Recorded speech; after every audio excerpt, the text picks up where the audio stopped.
Good evening all, welcome to Learners Academy.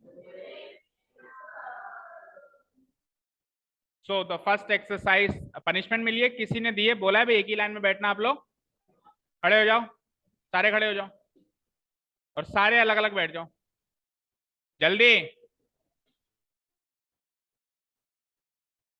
पूर्वादित्य तू वहीं बैठा रहे, बाकी सब इधर उधर हो जाओ।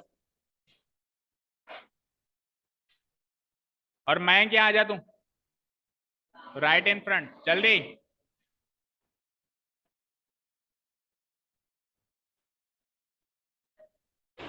रुद्र आगे चल, मयंक तू यहाँ आ जा फ्रंट में। So this is the first exercise of our chapter number 8, exercise number 8.1। Chapter name is quadrilaterals. और क्वाड्रिलेटरल्स का इंट्रोडक्शन अपन ने दो पार्ट में किया। First part was totally related two angles and sides, second part was totally related two diagonals. तो hopefully जितना मुझे ध्यान है, फिर भी अपन क्वेश्चंस देख लेंगे कि एक्सरसाइजेस भी वैसी बटी हुई हैं। एक्सरसाइज नंबर 1 जो है वो डिवाइडेड है, वो बेस्ड है on the basis of sides and angles, और exercise number 2 is based on the diagonals. ऐसा है, चलो देखते हैं। तो एक्सरसाइज नंबर 8.1 का question number 1, the angles of quadrilateral are in the ratio, find all the angles of the quadrilateral. पूरे chapter में यही सबसे आसान क्वेश्चन लगेगा और खुश होने की जरूरत नहीं है, क्वेश्चन एग्जाम में कभी नहीं आता, केवल खुश करने के लिए है, ठीक है ना। इतना आसान क्वेश्चन कभी भी नहीं आता, क्योंकि ऐसे क्वेश्चन तो पहले साल भी आ चुके हैं। एक क्वाड्रिलेटरल के चारों एंगल्स का सम 360 डिग्री होता है। हमने क्वाड्रिलेटरल के इंट्रोडक्शन में एक लाइन ये लिखी थी, internal angle some is 360 degree. तो जो भी लाइन हम लिखते हैं, सारी की सारी लाइंस रेलेवेंट होती हैं क्वेश्चन से, कहीं ना कहीं क्वेश्चन में काम आती है। ओके, तो 360 डिग्री सम है और चारों का रेशियो अगर हमको गिवन है तो हम एक एक एंगल निकाल सकते हैं। कैसे निकालेंगे, लिखना, चलो लिखना स्टार्ट करते हैं। क्वेश्चन नंबर 1 ये तो ओरली कर देंगे हम। Here here it is given that, within 2 minutes खत्म करेंगे इसको। It is given that ratio of angles, ratio of angles equal to, क्या गिवन है, 3:5:9:13।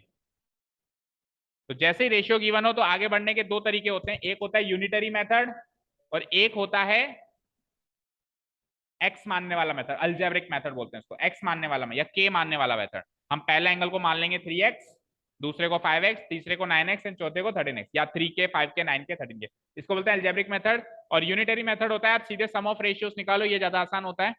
सो सम ऑफ रेशियोज, हालांकि सम उसमें भी होता है, लेकिन उसमें थोड़ा सा हम चीज को अल्जेब्रिक दृष्टिकोण से देखते हैं। यहाँ पे 3+5+9+13, तीनों 5 8 9 8 17 और 13 30, 13 तो वो अकेला ही बैठा है, कहाँ 20 होगा, 13 और 9 21 हो गए। ओके, तो sum of ratios is 30। Now internal angle sum कितना होता है क्वाड्रिलेटरल का, लिख देना, we know that, now we know that, क्योंकि ये तो अंडरस्टूड है, ये थोड़ा ना कोई आगे बताएगा। We know that, what do we know, internal angle sum, internal angle sum of quadrilateral.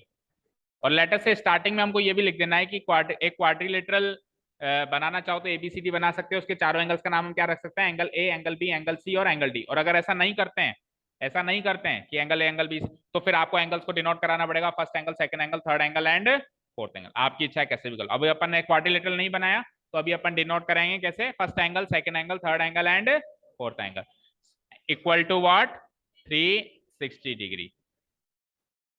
So first angle की जो मेशर मिलेगी मुझे, वो मिलेगी मुझे, फर्स्ट एंगल का रेशियो कितना है, 3 divided by sum of ratio कितना है, 30 इंटू एंगल सम कितना है, 360 डिग्री। तो 0 से 0 खत्म, 3 से 3 12 जा 36, 12 3 जा 36 डिग्री आंसर। चलो second angle, third angle, fourth angle quickly जल्दी से अपने आप निकाल लो। दामिनी जाके पानी पी के आओ, फटाफट जाओ। Second angle, third angle, fourth angle निकल गया, 5 मिनट में तो अगले दो क्वेश्चन हो जाएंगे। 3/30, देन इसका सेकेंड एंगल रेशियो क्या है, 5, थर्ड एंगल का रेशियो क्या है 9 और फोर्थ एंगल का रेशियो क्या है 13 बाय 30 इंटू 360। ठीक है, इन चारों को सॉल्व करो फटाफट और ये हो गया आपका फर्स्ट क्वेश्चन का आंसर खत्म। तो इतना ही सरल था ये, बट कभी भी एग्जाम में आया नहीं ना, आना चाहिए। क्या हुआ, प्रॉब्लम अभी भी हो रही है?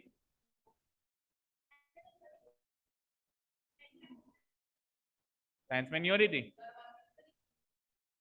ये क्लास में एंटर होने के बाद हुई या बाहर जब वेट कर रहे थे तभी भी हो रही थी? अंदर ऐसा कुछ कोई पॉल्यूशन है क्या अंदर? उल्टा बाहर है पॉल्यूशन तो। जल्दी करो। तो ये 30 से 360 डिग्री चारों बार 12 से कटेगा। एक बार 12 से कटा है तो चारों बार 12 से कटेगा। 12 की टेबल ही तो बोलनी है। 12 5 जा 60, 12 9 जा और 12 13 जा आंसर। आप चारों को जोड़ के देखो 360 आ रहा है क्या? अगर आ रहा है तो करेक्ट है। चारों को जोड़ के देखो आ रहा है। ये आपको रफली जोड़ के देख लेना है। अगर चारों का सम 360 डिग्री आ जाए तो समझ लेना हमारा करेक्ट है, और अगर एक आध डिग्री ऊपर नीचे आ जाए तो एडजस्ट कर लेना। एडजस्ट कर लेना मतलब आपस से देखना, एडजस्ट कर लेना, नहीं ऐसे मत लिख देना कि देख ले यार एक आध डिग्री तो। Okay clear?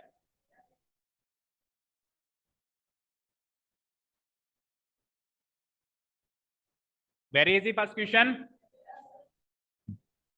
या तो ऐसा क्वेश्चन मैं मेरे क्वेश्चन पेपर में दूंगा नहीं, और दिया तो मुश्किल से 1 नंबर का दूंगा। तो अगर आपके एग्जाम में आया तो भी, आपके एग्जाम में आया तो भी मुश्किल से 1 नंबर का ही आएगा। तो अब नेक्स्ट क्वेश्चन से एक्चुअल क्वाड्रिलेटरल शुरू हो रहा है, ठीक है ना? नेक्स्ट क्वेश्चन, क्वेश्चन नंबर 2 से।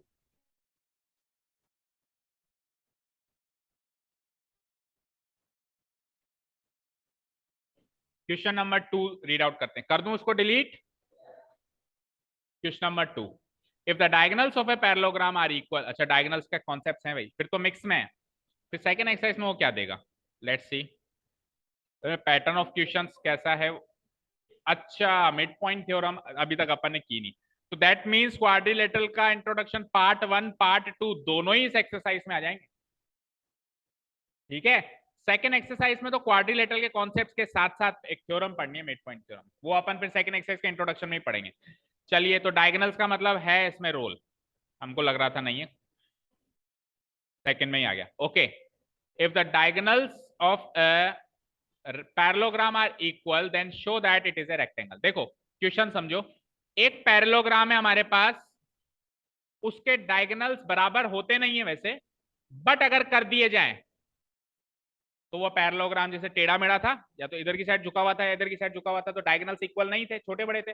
लेकिन डायगोनल को बराबर कर दें तो वो पैरेललोग्राम सीधा हो जाएगा, तो वो क्या बन जाएगा, ऐसा प्रूव करके बताना है। अच्छा अब यहाँ पे हम क्या किस तरीके से गेम खेलेंगे कि अगर डायगोनल के कॉन्सेप्ट्स हैं तो फिर एंगल्स और साइड्स के कॉन्सेप्ट्स को गिवन पॉइंट्स में मान लेंगे, मतलब अंडरस्टूड मान लेंगे कि ऐसा होता है। और अगर एंगल्स और साइड्स के कॉन्सेप्ट्स हैं तो डायगोनल्स के कॉन्सेप्ट्स को हम गिवन, मतलब डायगोनल के कॉन्सेप्ट्स को प्रूव करेंगे एंगल साइड की मदद से, और एंगल साइड के कॉन्सेप्ट को यूज करेंगे डायगोनल की मदद से। यही एक सहारा है हमारे पास एक दूसरे के कॉन्सेप्ट को प्रूव करने का। चलो अब सबसे बड़ा सवाल आता है कि सर मैं पैरेललोग्राम बनाऊं फिगर में या रेक्टेंगल, बताओ क्या बनाना चाहिए? वो है तो रेक्टेंगल। अच्छा सपोज करो आपने पैरेललोग्राम बनाया, सुनना ध्यान से, आपने पैरेललोग्राम बनाया तो उसने क्या कहा था, इस पैरेललोग्राम के डायगोनल्स बराबर बनाना। तो क्या आप पैरेललोग्राम में डायगोनल्स बराबर बना सकते हो क्या? छोटे बड़े बनेंगे, दैट मीन्स बनाना क्या है, तो फिर रेक्टेंगल बनाएंगे तो कोई बच्चा कहेगा सर ये तो प्रूव हो गया रेक्टेंगल है। तो सुनना करना क्या होता है, सुनो करना क्या होता है, जो चीज प्रूव करनी है फिगर हमेशा वो बनाओ, लेकिन पूरे क्वेश्चन में उसको एक बार भी मत मानना कि तू रेक्टेंगल है, मानना उसको क्या है, बनाओ रेक्टेंगल, मानो। समझ आया? और सारे क्वेश्चन में ये लॉजिक चलेगा, जो चीज प्रूव करनी है फिगर वैसा बना दो, बट उसको मानना मत कि वो वही फिगर है, उसको प्रीवियस फिगर मानना, जो प्रीवियस फिगर उसने दे रखा है। कौन सा दे रखा है? पैरेललोग्राम। तो उसको उपाधि पैरेललोग्राम की रखने देनी है, लेकिन उसको बनाना हमको एक्चुअल रेक्टेंगल है। चलिए तो रेक्टेंगल बना दो फटाफट। और रेक्टेंगल के डायगोनल्स की बात हो रही है तो डायगोनल्स भी बना दो जल्दी से।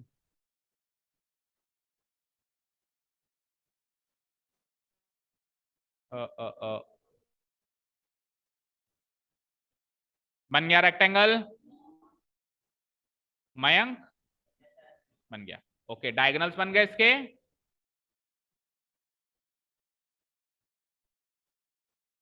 ओके नाम रख देते हैं प्यारा सा ABCD। नहीं, पहला ही तो है अभी। ABCD में क्या दिक्कत है तेरे को?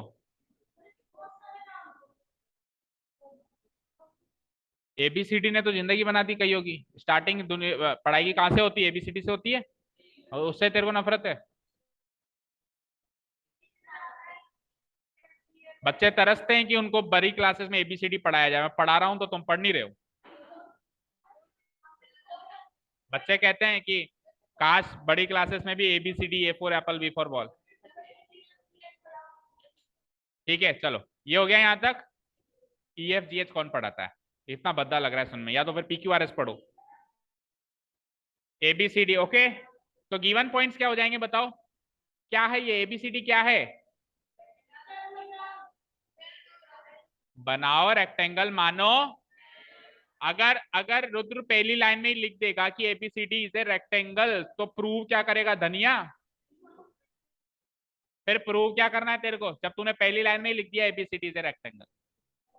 अरे रेक्टेंगल बनाना है, लेकिन है ये अभी भी पैरेललोग्राम, और रेक्टेंगल भी एक किस्म का पैरेललोग्राम होता है, भूलो मत। तो आपने रेक्टेंगल बना लिया तो आप उसको पैरेललोग्राम के नाम से संबोधित कर सकते हो, बुरा नहीं मानेगा वो, क्योंकि रेक्टेंगल भी एक पैरेललोग्राम ही होता है। ओके ना? मैं रुद्र को रुद्र ना बोल के इंसान बोलूं तो थोड़ा बुरा मानेगा? रुद्र भी एक तरीके का इंसान ही है। Okay, ABCD is a parallelogram. अच्छा जी, इस पैरेललोग्राम की लेकिन एक खास बात है कि इसकी डायगोनल्स क्या हैं? किसी आम पैरेललोग्राम की डायगोनल्स इक्वल नहीं है, लेकिन स्पेशल है, इसकी डायगोनल्स क्या हैं? इक्वल है। तो मैं ये बात गिवन पॉइंट में डालूंगा, in which diagonals are equal, in which diagonals are equal. ठीक है, दैट इज, इसको लिख सकते हैं डायगोनल कौन कौन सी हैं? AC एंड BD, यानी कि AC और BD बराबर है। Okay fine. अरे वो भी तो लिखना पड़ेगा, सुनो थोड़ा सा करेक्शन है। आप पहले तो ये लिखो कि डायगोनल्स इंटरसेक्ट कहां कर रही है, फिर बताओ इक्वल है। In which diagonals AC and BD intersect, AC and BD intersect at O का तो जिक्र नहीं किया हमने, इंटरसेक्ट एट O। और फिर सेकंड पॉइंट में बताओ आप, also diagonal AC is equal to है किसके? BD के। और प्रूव क्या करना है आप बताओ मुझे, बताओ रुद्र, प्रूव क्या करना है इस क्वेश्चन में? क्या? ये रेक्टेंगल है तो ऐसे लिख दूं, ये रेक्टेंगल है, लिखेंगे क्या? स्टेटमेंट क्या लिखेंगे?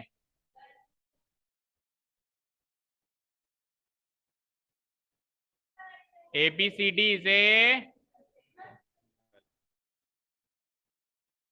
या फिर इधर पैरेललोग्राम वर्ड भी लगा सकते हो कि parallelogram ABCD is a rectangle. ये पैरेललोग्राम ABCD जो है ये वाकई में एक रेक्टेंगल है। प्रूफ। तो गिवन पॉइंट्स और टू प्रूफ बनाना आ गया, और सारे क्वेश्चंस में ये करना क्या हुआ? अभी तबीयत सही नहीं हुई, अब गर्मी लग रही है? हाँ बोलो, कोई प्रॉब्लम? ठीक है, अब कैसे प्रूव करेंगे ये रेक्टेंगल है? अच्छा, किसी पैरेललोग्राम को रेक्टेंगल तक पहुंचने के लिए क्या करना पड़ता है? क्या मॉडिफिकेशन? उसकी साइड्स इक्वल कर दें। एक मिनट रुक जाओ, कुछ जो भी मुंह में आ रहा है वो मत बोलो। रेक्टेंगल की सारी साइड्स इक्वल होती है क्या? तो फिर क्यों कह रहे हो कि उसकी सारी साइड्स इक्वल कर दो? कल का चार्ट नहीं रिवाइज करके आए हो, दैट मीन्स इसके पैरेललोग्राम से क्या करते थे कि रेक्टेंगल बनता था? सारे एंगल्स इक्वल करते थे। पैरेललोग्राम का एक बेटा रेक्टेंगल जिसके सारे एंगल्स इक्वल होते थे, और एक बेटा रोम्बस जिसके सारी साइड्स इक्वल। अगर इसी को रोम्बस प्रूव करना होता तो उसके सारी साइड्स इक्वल करना हमारा टारगेट होता, लेकिन पैरेललोग्राम को, इस पैरेललोग्राम को हमको रेक्टेंगल प्रूव करना है तो दैट मीन्स यहां से यहां मुझे सारे एंगल्स इक्वल करना पड़ेंगे, एंगल्स इक्वल करने पड़ेंगे। ये मेरा टारगेट है। अगर मैं इसके सारे एंगल्स इक्वल प्रूव कर देता हूं तो प्रूव हो जाएगा ना कि ये रेक्टेंगल है, क्योंकि पैरेललोग्राम तो ये ऑलरेडी है और एंगल्स मैंने इक्वल कर दिए, तो पैरेललोग्राम के angles equal, that means it is a rectangle. ठीक है, चलिए अब हमारा दिमाग इस और बढ़ना चाहिए कि how to make each angle 90 degree. या तो दोनों को, चारों को इक्वल कर दो या चारों को 90 डिग्री कर दो। बोलो अखिल, किस पे फोकस कर रहे हो? हाँ बोलो, खड़ा हो गया, इधर आ जाओ, आगे खड़े हो के इधर आओ। तू इधर बैठ कुर्सी पे, अच्छा लगेगा बैठना कुर्सी में। और फिर कुर्सी भी इधर लगेगी मेरे साथ में, यहाँ से बहुत अच्छा व्यू मिलता है, बालकनी व्यू। हाँ इधर इधर इधर सेंटर में। और बिल्कुल अब नजर नहीं हटनी चाहिए स्क्रीन से, यहां से देके मारूंगा नहीं तो ये। ठीक है, बिल्कुल स्क्रीन पे नजर। हाँ, तो अब कैसे प्रूव करें? किसी के भी बच्चे के माइंड में नहीं आ रहा कि कैसे 90 डिग्री प्रूव कर सकते हैं, इसको बताओ। हाँ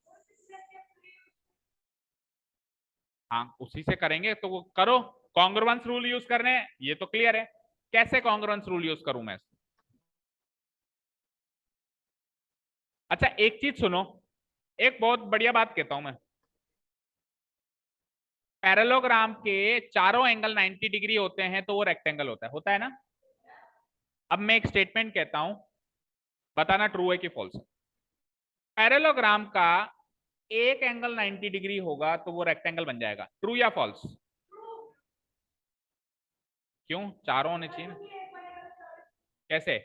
वही वही बताओ मुझे कैसे भाई एक बनेगा। सपोज करो मैंने ये बना दिया, लो मैंने कैसे भी जोड़ तोड़ करके मशक्कत करके एंगल ए को 90 डिग्री प्रूव कर दिया। तो क्या एंगल ए के 90 डिग्री प्रूव होने से क्या बीसीडी भी 90 90 90 प्रूव हो गए क्या? किसके, एक मिनट, किसके? तो रेक्टेंगल तो प्रूव करना है ना, अभी तो ये पैरेललोग्राम है ना।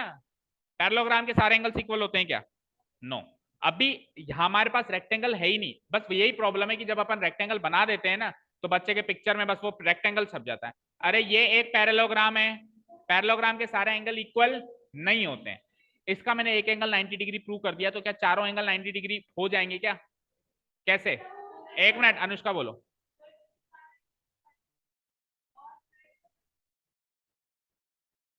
एंगल्स का सम, एंगल्स का सम 90 90 होता है? नहीं, गलत।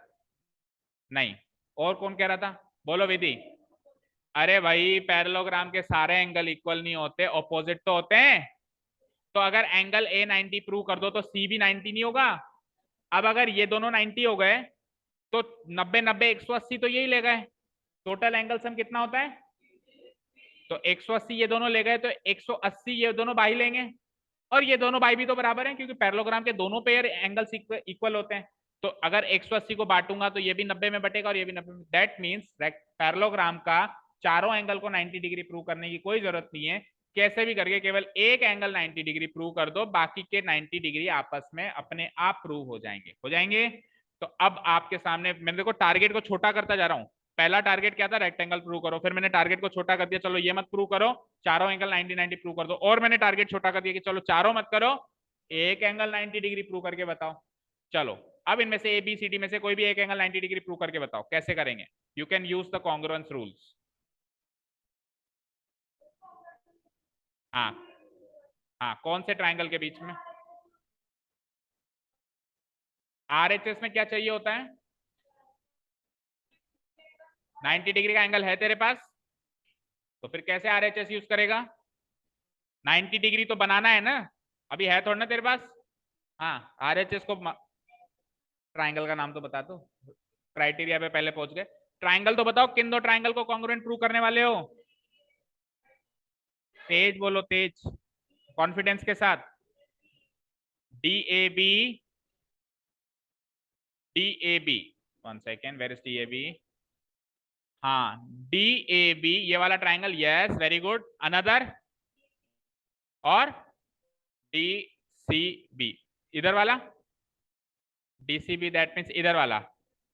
अच्छा, चलिए पहले तो ये बताओ इन दोनों को कॉन्ग्रुएंट प्रूव कैसे करोगे, कौन से criteria.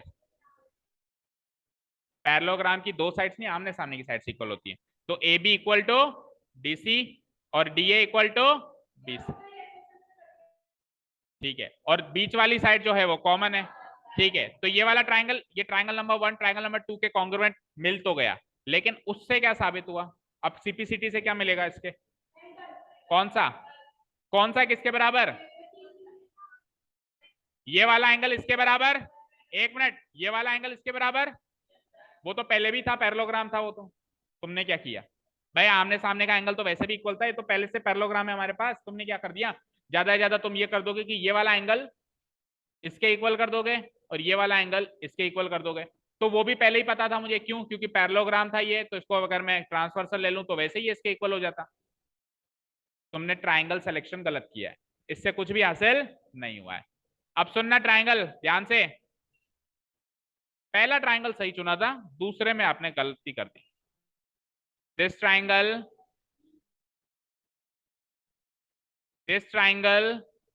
And another triangle CBD, this triangle, मतलब एक ट्राइंगल कुछ ऐसा और एक ट्राइंगल कुछ ऐसा, ठीक है, DAB और इधर CBA। आप सब लोग आमने सामने के एंगल इक्वल करने में लगे हुए हो, आमने सामने के तो वैसे ही पैरेललोग्राम में बराबर होते हैं, किसी भी बच्चे ने दिमाग नहीं लगाया कि क्यों ना एडजेसेंट एंगल इक्वल किए जाए, या तो B और E इक्वल करो, या D और A इक्वल करो, या D और C इक्वल करो, या C और B इक्वल करो। एक पैरेललोग्राम में एडजेसेंट एंगल इक्वल होते ही वैसे ही 90-90 बन जाने सब, कभी सोचा।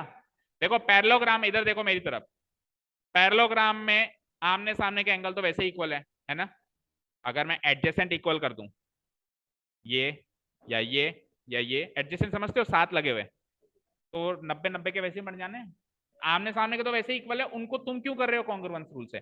तो आप इन दोनों एंगल को इक्वल करो, ए को और, तो ट्राइंगल कौन सा चाहिए होगा, डीएबी और सीबीए, डीएबी और CBA.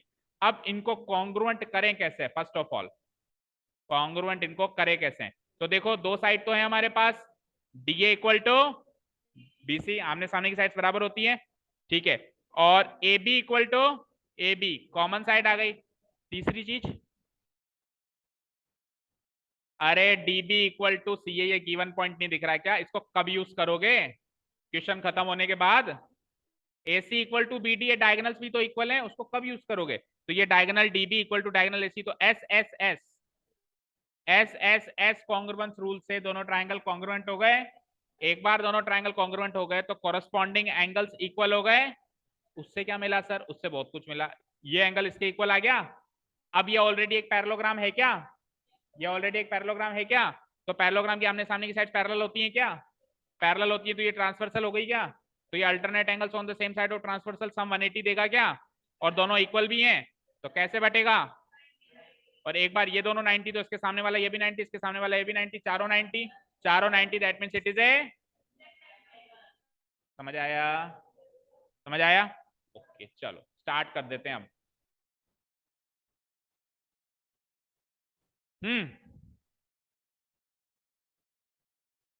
Okay, here in triangle, बोलो तो ट्राइंगल कौन से लेने हैं, DAB एंड ट्राइंगल CAB नहीं बेटा, फ्लो नहीं मैच कर पा रहे हो आप, DAB कहा तो फिर CBA, कॉन्ग्रुएंस रूल में फ्लो चेक करना है, CBA, तीन साइड्स इक्वल करनी है मुझे। पहली साइड बोलो, पहली साइड तो DA, पहली साइड DA जो है किसके बराबर है उधर, रीजन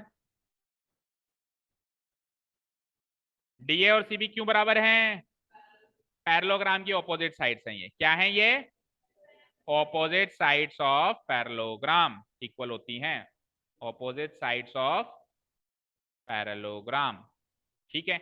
दूसरी साइड बोलो, AB बराबर BA, reason common side, AB बराबर BA,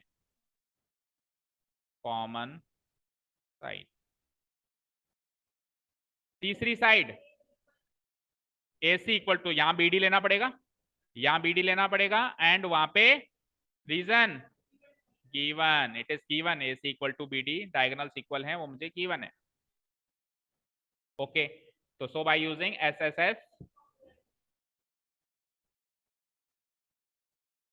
SSS कॉन्ग्रुएंस रूल। भाई इस एक्सरसाइज में तो देखो ऐसे ही क्वेश्चंस मिलेंगे और सब में कॉन्ग्रुएंस रूल्स लगाने हैं, चाहे से आपको पसंद आए या ना आए। तो जितना जल्दी हो सके इन क्वेश्चन से दोस्ती कर लो और फोकस करना शुरू करो। भागो मत, भागो मत, क्योंकि भागोगे तो कब तक भागोगे, फिर अगला चैप्टर ऐसा ही है भाई। चार एक पूरे कोर्स में एक आध चैप्टर ऐसा होता है जिससे भागने से काम चल जाए, तो चलो उससे भाग भी गए। पूरे चारों के चैप्टर है लाइन से 7 8 9 10। अब चार तो नहीं छोड़ सकते ना, चार चैप्टर तो नहीं छोड़ सकते भाई, चारों से भाग लिए, ठीक है ना। हाँ 10वां में भी कॉन्ग्रुएंस रूल्स और प्रूफ के ही क्वेश्चन हैं सारे, थोड़े बहुत हैं कैलकुलेटिव बट प्रूफ के भी हैं। चलो तो एसएसएस से ये हो गया। अब बाय सीपीसीटी क्या निकालेंगे हम, angle DAB equal to what, angle CBA by CP. इतना काम हो गया सभी का, सभी का इतना काम हो गया।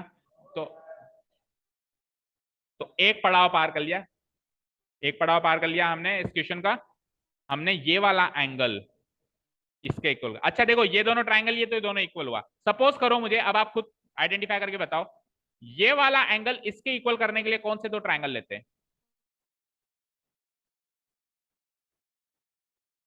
एक तो लेता मैं ABC और एक लेता DCB, ठीक है, वही SSS से हो जाता। चलो अगला, अगर इसको इसके इक्वल करता तो कुल मिला के कोई भी दो एडजेसेंट एंगल्स इक्वल करने हैं, ऑपोजिट तो ऑलरेडी इक्वल है क्योंकि पैरेललोग्राम है, तो C को D के इक्वल करने के लिए कौन से ट्राइंगल लेते हैं, AC। कोई भी ट्राइंगल लोगे उसमें हाइपोटेन ये डायगोनल तो लेना ही है क्योंकि डायगोनल इक्वल है ऐसा गिवन है, तो डायगोनल इक्वल है, इस पॉइंट को यूज करना है ना अपने को, इस पॉइंट को यूज करना है नहीं करना है, इस पॉइंट को यूज करना है, तो ट्राइंगल ऐसा लेना है जिसमें AC और BD तो आए आए, ठीक है, और दूसरा ट्राइंगल BCD, इसमें डायगोनल BD आ जाएगा। और last but not the least, अगर ये इसके इक्वल करना हो तो DAB एंड CTA, ठीक है। इन चार ऑप्शन में से एक ऑप्शन से अपने को क्वेश्चन को स्टार्ट करना है, हमने किसी भी एक ऑप्शन से स्टार्ट कर दिया, बाकी फिर उसके बाद स्मूथली वो चलता रहेगा। ओके चलो, तो कुल मिला के ये वाला एंगल इसके इक्वल हम कर चुके हैं। अब मैं क्या लिखूंगा कि ABCD एक पैरेललोग्राम तो ऑलरेडी है, ऑलरेडी है, तो भैया ये दोनों पैरेलल होंगे और ये ट्रांसवर्सल होगी, होगी तो इन दोनों का sum, reason alternate angles on the same side of transversal. और वैसे पैरेललोग्राम के एडजेसेंट एंगल्स का सम 180 होता है, ये डायरेक्ट रिजल्ट भी है भाई। पैरेललोग्राम है ना हमारे पास, पैरेललोग्राम है ना, तो ऑपोजिट एंगल्स तो इक्वल होते हैं, ये इसके इक्वल और ये इसके इक्वल, लेकिन एडजेसेंट एंगल्स का सम 180 होगा, मतलब इसका और इसका सम 180 होगा, इसका सम 180 होगा, इसका सम 180 होगा और इसका सम 180। तो अपन डायरेक्ट भी लिख सकते हैं कि एडजेसेंट एंगल्स हैं पैरेललोग्राम के तो सम 180 है, बट चारों का तो 360 है, लेकिन एडजेसेंट एंगल जैसे A और B का सम हमेशा क्या होगा, 180 होगा अगर ये पैरेललोग्राम है तो, अगर ये पैरेललोग्राम। सिमिलरली इन दोनों का सम भी 180 होगा, इन दोनों का भी होगा और इन दोनों का भी। चाहो तो डायरेक्ट लिख लो और चाहो तो पूरा डिटेल में लिख देते हैं। तो हेयर हाँ, एंगल, दो एंगल BCD को क्या कर देते हैं, हाँ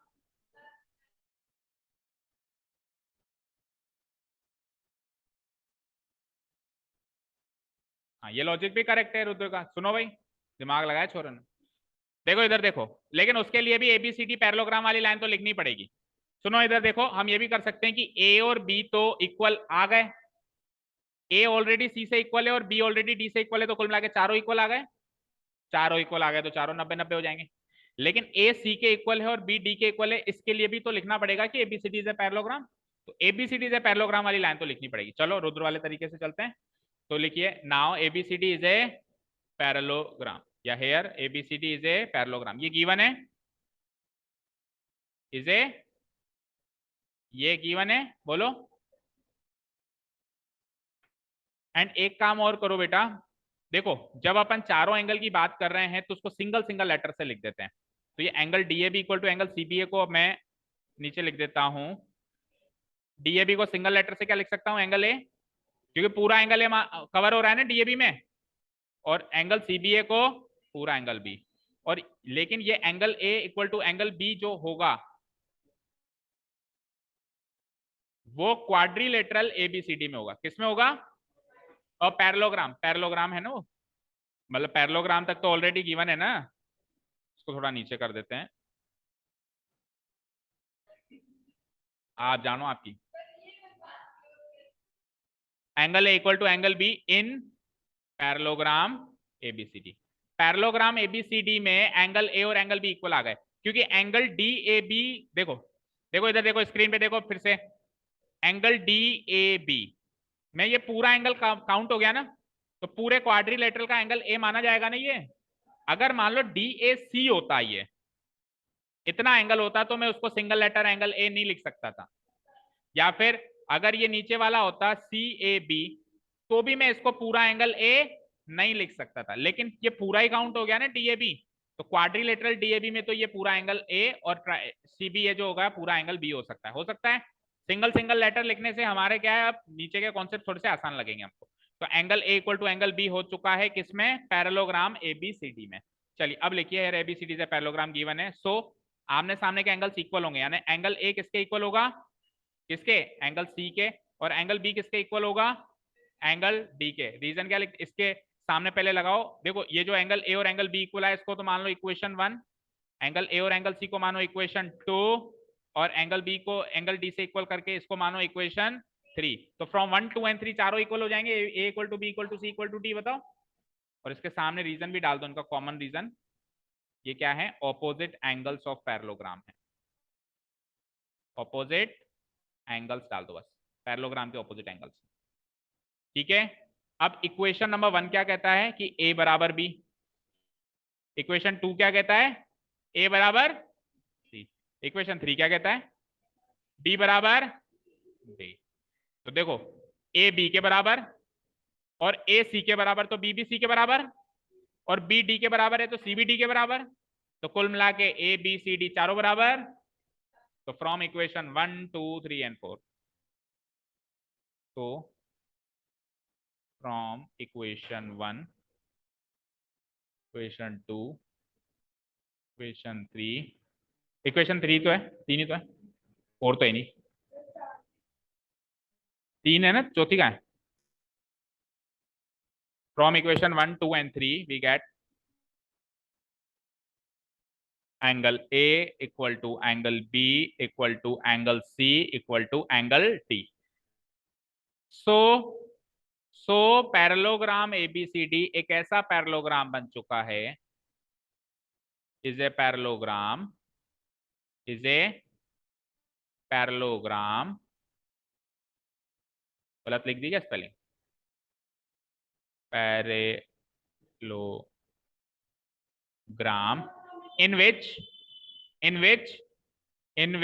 ऑल एंगल्स आर इक्वल, चारों एंगल इक्वल प्रूव कर दिए ना हमने, in which all angles are equal. अब अगर एक पैरेललोग्राम के सारे एंगल्स इक्वल है, तो फिर वो आपकी आंखों का धोखा है, वो पैरेललोग्राम नहीं है, वो क्या है, hence parallelogram ABCD is a rectangle. Prove, ये स्टेटमेंट प्रूव करना था आपको।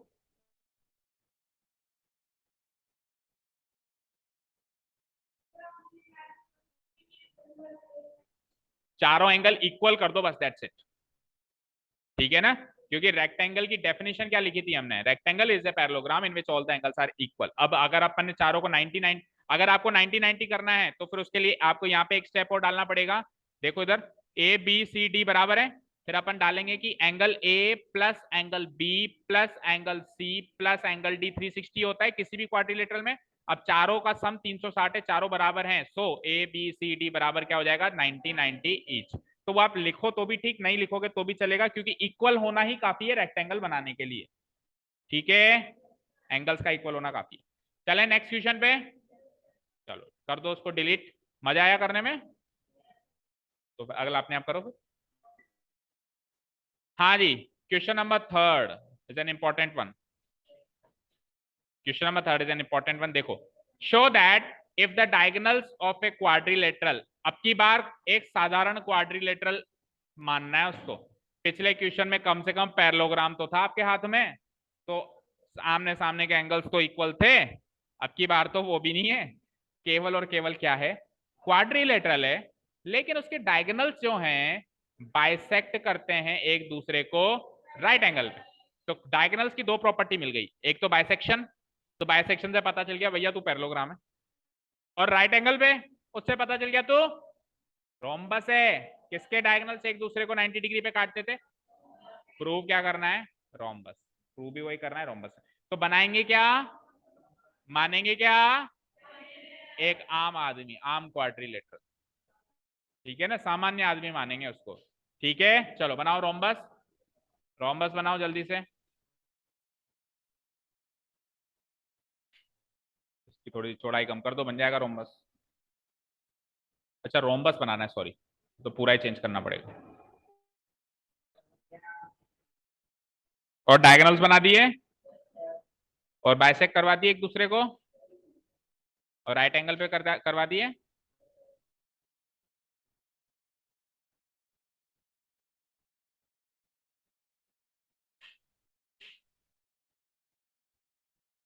चारों साइड्स लगभग बराबर बनाने की कोशिश करना।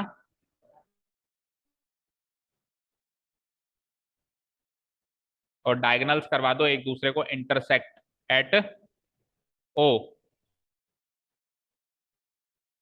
ए B C D, intersection is at O.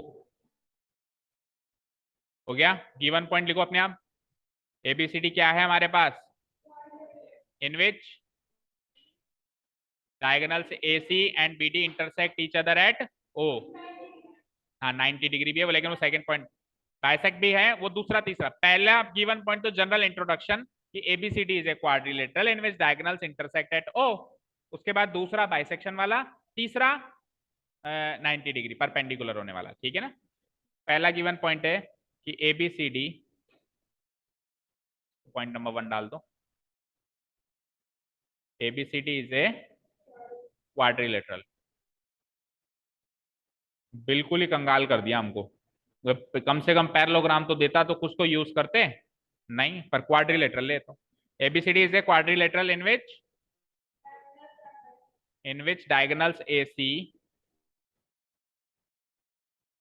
and BD intersect at O, intersect at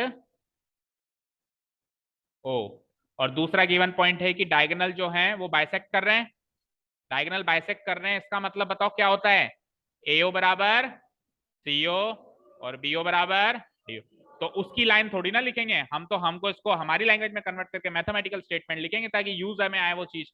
तो दूसरा गिवन पॉइंट हो जाएगा AO बराबर CO एंड BO बराबर DO। ये हो गया बाइसेक्शन वाला गिवन पॉइंट। तीसरा पॉइंट है कि वो राइट एंगल पे बाइसेक्ट कर रहे हैं, तो राइट एंगल पे बाइसेक्ट कर रहे हैं, दैट मींस ये angle 90 degree, angle 90 degree, angle 90 degree और ये एंगल 90 डिग्री। तो इसको भी हमारी लैंग्वेज में लिखेंगे angle AOB equal to angle BOC equal to angle COD equal to angle AOD equal to what,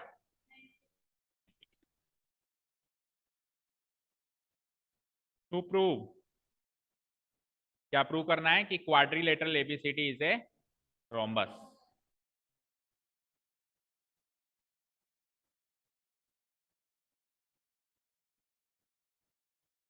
ठीक है, हो गया यहां तक नोट डाउन।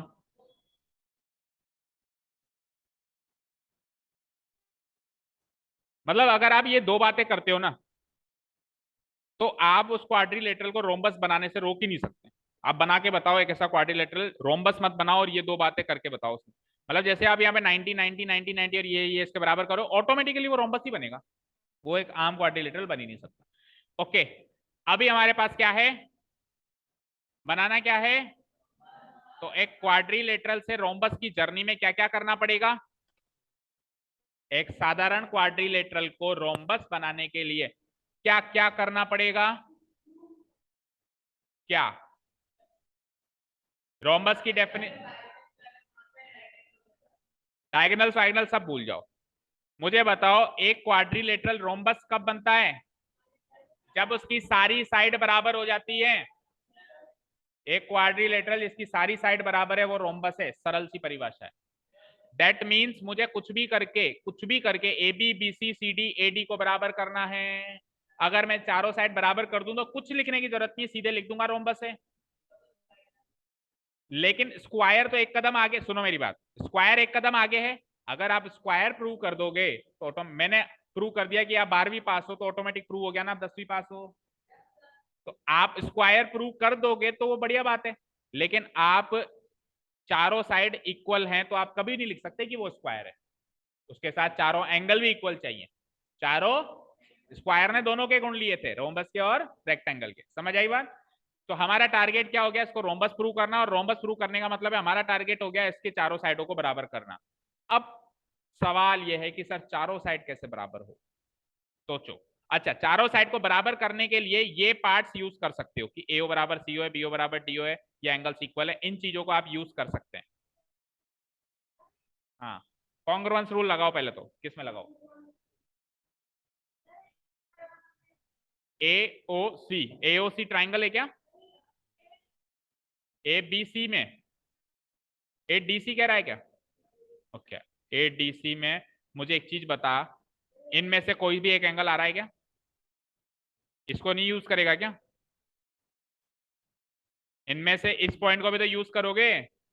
तो एओबी बीओसी सीओडी एओडी ये एंगल कौन से ट्राइंगल में फॉल हो रहे हैं? इन छोटे ट्राइंगल्स में। तो यहीं से हिंट मिल जाता है कि छोटे ट्राइंगल्स की कॉन्ग्रुएंसी से होगा कुछ। एओबी, यस, आगे बोलो Kritika. BOC, very good. AOB congruent to अगर मैं कर दूं बीओसी। अब पहले तो सवाल ये कि करूं कैसे ट्राइंगल नंबर 1 ट्राइंगल नंबर 2। तो देखो करूं ऐसे कि देखो एओ बराबर सीओ है, गिवन है, ठीक है। DO BO common side given है, और एओ बीओ के बीच का एंगल और बीओ सीओ के बीच का एंगल 90-90 बराबर गिवन है। तो एस, अरे यार आरएचएस में हाइपोटेन्यूज भी बराबर चाहिए। इसकी हाइपोटेन्यूज बराबर थोड़ी नहीं, तो प्रूव करना है ए बी बराबर बीसी है, ठीक है। तो दो साइड और बीच का angle, S A S congruent से दोनों कॉन्ग्रुएंट हो जाएंगे। एक बार जो ये दोनों कॉन्ग्रुएंट हो गए तो बाई सीपीसीटी ए बी बराबर बीसी हो जाएगा। तो ट्राइंगल नंबर 1 और 2 के कॉन्ग्रुएंसी से मिला, 2 और 3 की कॉन्ग्रुएंसी से बीसी बराबर सीडी, और 3 और 4 की कॉन्ग्रुएंसी से सीडी बराबर एडी।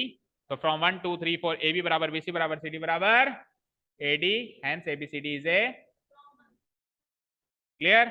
चलो शुरू हो जाओ। तो कौन सा ट्राइंगल लेना चाहते हो पहले, एओबी एंड, अब देखो आप सोचो अगर आप एओबी और इधर रखोगे बीओसी तो सीपीसीटी से क्या मिलेगा, ए बी बराबर बीसी। यही चाहिए क्या आपको? यही चाहिए, ठीक है। और एओ बराबर, लेकिन देखो यहाँ पे एओ बराबर बीओ आ रहा है, जबकि एओ बराबर तो सीओ है। तो यानी कि इसका नाम बीओसी ना रख के क्या रखना पड़ेगा, ये पहले सोच लेना, ओके ना। तो triangle AOB and triangle COB देखो प्रूफ सेक्शन में।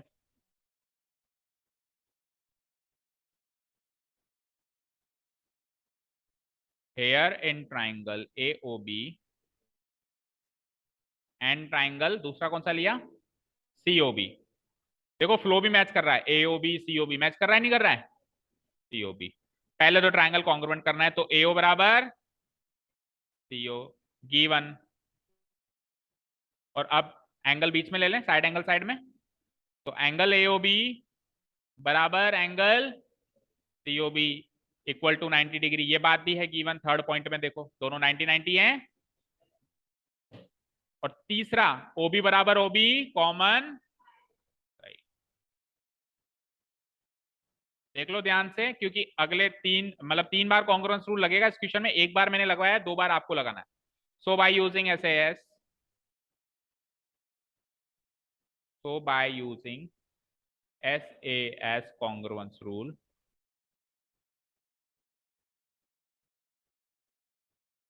triangle AOB has been made congruent to what, triangle COB। तो बाय सीपीसीटी क्या मिला, AB बराबर CB। तो एक तो साइड इक्वल हुई, इसको मार्क करो इक्वेशन 1। अगेन इन ट्राइंगल, चलो ट्राइंगल 2 and 3 लेते हैं हम। तो उधर एओबी और सीओबी हो गया। अब सीओबी के साथ किसका कॉम्बिनेशन? सीओबी के साथ, सीओबी के साथ सीओडी। वन वन के साथ पहले 2 था, तो अब 2 के साथ 3। तो सीओबी लिया तो इधर सेम फ्लो में कैसे चलूंगा? सीओडी। तो again in triangle COB and COD, COB and triangle COD. बोलो सबसे पहले तो सीओ बराबर सीओ कॉमन साइड दिख रही है, कॉमन साइड। और एंगल 90 डिग्री कर दो, एंगल सीओबी। या इसको बीओसी लिखो क्योंकि अपन ने गिवन पॉइंट में बीओसी लिखा है ना, इक्वल टू एंगल डीओसी। उधर बीओसी लिखेंगे तो डीओसी इक्वल टू 90 डिग्री। ये भी हो जाएगा गिवन।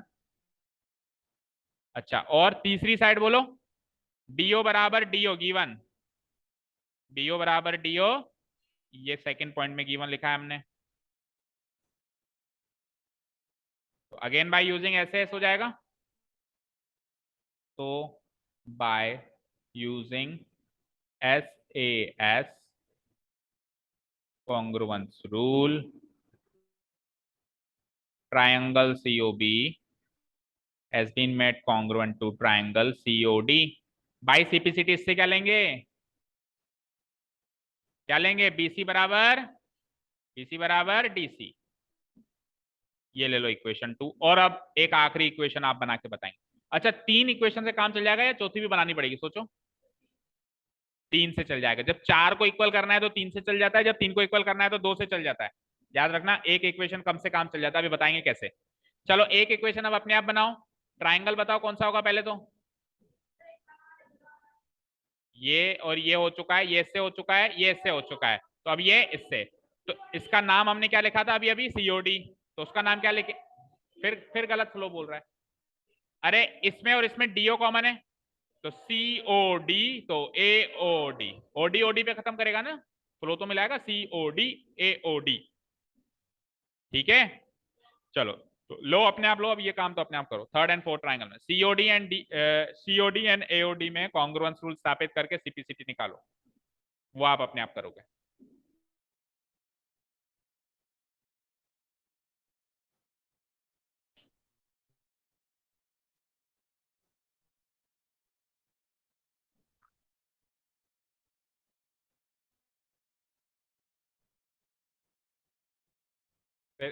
तेरे घर पे आया था कल मैं रुद्र, चेक करने तेरे को?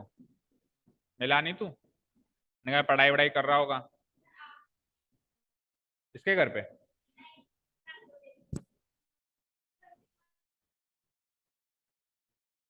बोल रहा हूँ ना, घर आया था। कहाँ आया था क्या? पूछ तेरे घर वालों को। सो रहा था तो घोड़े बेच के। लो उसको पता है, देख तेरे को पता नहीं है। तेरे घर पे नजर रखती हूँ तो फिर कहाँ देखा मुझे? 2 दिन से एब्सेंट हो, इतना सारा काम पेंडिंग है और तुम घूम रही थी।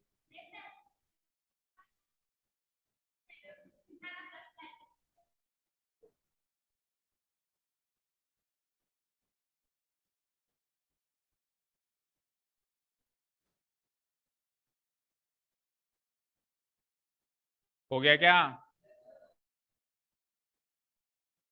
कृतिका का हो गया? दोनों कृतिका का हो गया?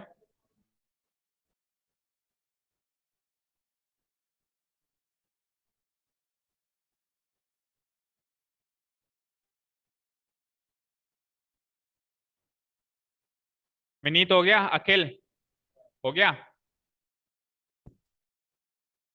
अहद हो गया? हो गया? अहद हो गया? और चित्रांश?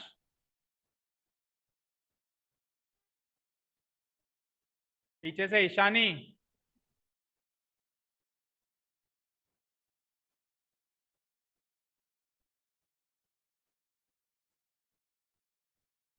कल से Ishani will sit with Kritika and Vidhi Vidhi. क्यों? क्यों, क्या प्रॉब्लम है?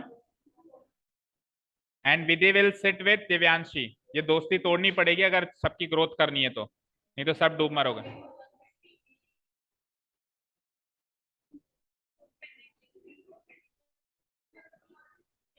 नहीं,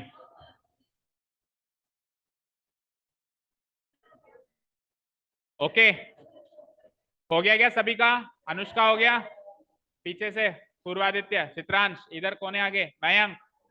चल मुझे बता अखिल, आखिरी ट्राइंगल क्या लिया है तूने? ट्राइंगल का नाम बताएगा केवल। Again in triangle COD and AOD, सही लिया है क्या इसने? कितनी बार पलटेगा आज? Triangle COD and AOD, okay. सबसे पहला रीजन बताएगा मयंक, बताओ ये ट्राइंगल सिमिलर कॉन्ग्रुएंट कैसे हैं?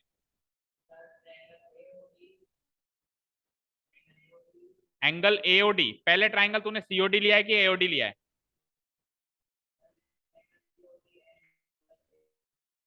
ट्राइंगल COD पहले लिया है ना, तो फिर इसके पार्ट्स इधर लिखेगा और इसके पार्ट्स इधर लिखेगा ना।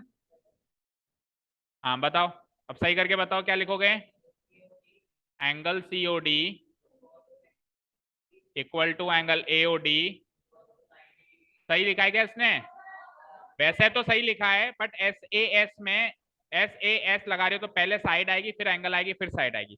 तो हाँ, ये बीच में लिखा है, तो मैं पहली चीज पूछ रहा हूँ तो बीच की चीज क्यों बता रहा है? ये तो बीच की चीज है। अच्छा इसका रीजन बता दे, चल बीच में लगा देते हैं इसको, इसका रीजन तो बता दे। ये गिवन है, यस, ठीक है। अब पहली चीज क्या बताइए वो बता। हाँ, डीओ डीओ कॉमन साइड, आप चाहो तो OD भी लिख सकते हो ना, चलो इसने DO लिखी है। DO equal to DO common side, और एक एक साइड जो है वो इक्वल गिवन है, वो बताएगा मुझे दामिनी। दामिनी बताओ, एक साइड तो ले ली मैंने DO बराबर DO, एक एंगल ये ले लिया, तीसरी साइड, साइड एंगल साइड में तीसरी साइड बोलो।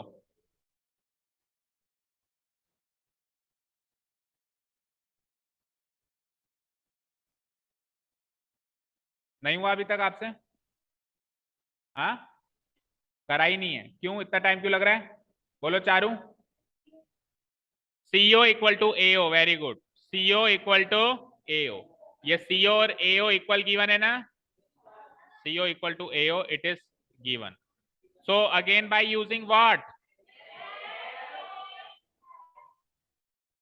By using SAS congruence rule.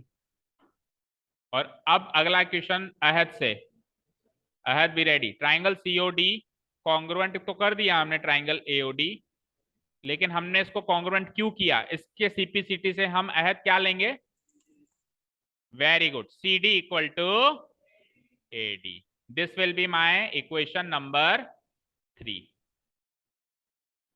चलिए अब इक्वेशन 1 2 3 को साथ में लिखते हैं, देखो क्या मिलेगा हमको, है ना। तो now in quadrilateral ABCD, now in quadrilateral ABCD, पहली इक्वेशन में क्या मिला था मुझे? AB इक्वल टू, बोलो, पहली इक्वेशन में क्या मिला था? AB equal to CB, okay, ये इक्वेशन 1 से मिला मुझे। दूसरी इक्वेशन से क्या मिला मुझे? BC equals to BC equals to DC, okay. और तीसरी इक्वेशन में क्या मिला हमको? CD इक्वल टू AD, ठीक है। अब देखिए इनमें सबसे पहले तो इनके ये जो नाम है ना सेम सेम करो, देखो अगर आप यहाँ पे CB लिख रहे हो तो यहाँ पे भी CB लिखो, या यहाँ BC लिख रहे हो तो वहां पे BC लिखो। तो अच्छा BC लगता है CB से, तो let us make it BC।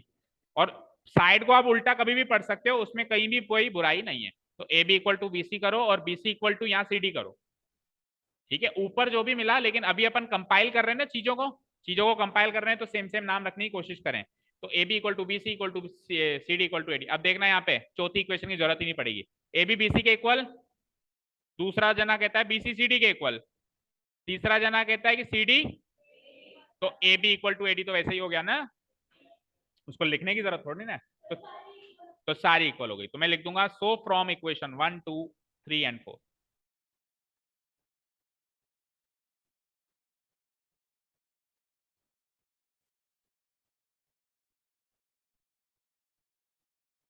We get, अच्छा 3 ही है,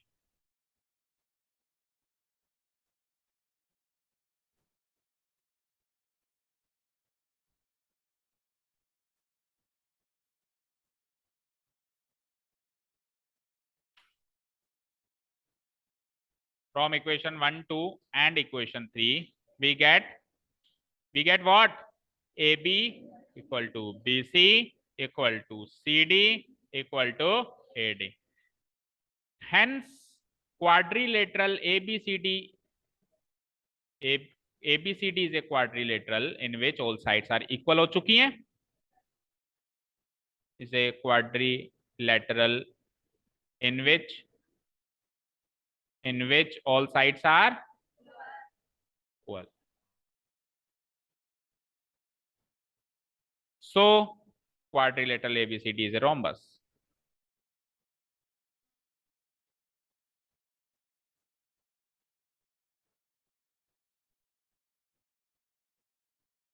Is a rhombus. बेटा ये जितने भी क्वेश्चंस हैं सबके बने बनाए नोट्स हैं, मतलब सारे क्वेश्चन सॉल्व किए हुए मेरे पास सेव्ड रखे हुए हैं। मैं चाहूँ तो अभी क्वेश्चन में थर्ड का सोल्यूशन निकाल के दूं, वैसे बिल्कुल हैंड रिटन नोट्स में, क्योंकि 4-5 साल से कर रहे हैं, सबके सेव हैं। लेकिन मैं आपको एक तो हैंड रिटन बताऊंगा तो उसमें वो मजा नहीं आएगा जितना मैं आपके सामने एक एक स्टेप लिख रहा हूँ, आपके साथ में लिख रहा हूँ, ताकि आपको फील मिले कि हाँ ऐसे होगा। तो इस चीज का फायदा लें, इतनी देर में मैं पूरी एक्सरसाइज करा सकता हूँ, सबके मेरे पास लिखे लिखा है सॉल्यूशंस पड़े हुए हैं। मैं कह दूंगा चलो नोट कर लो, कितना फर्क पड़ेगा मुझे, कह दूंगा चलो नोट कर लो, समझ में नहीं आएगा। तो हम 2 ही क्वेश्चन कर रहे हैं, 3 ही क्वेश्चन कर रहे हैं एक ही दिन में, तो इसका आपको फायदा उठाना है, क्या 2-3 क्वेश्चन का डेली टू डेली रिवीजन करना है। घर जाके पहला तो आता ही होगा सबको, दूसरा और तीसरा क्वेश्चन चाहे से फेयर मत करो, मैं नहीं दे रहा हूं होमवर्क, लेकिन अपने आप का उद्धार करना भी आपकी रेस्पॉन्सिबिलिटी, मेरी रेस्पॉन्सिबिलिटी नहीं है मैं आपका उद्धार करूं।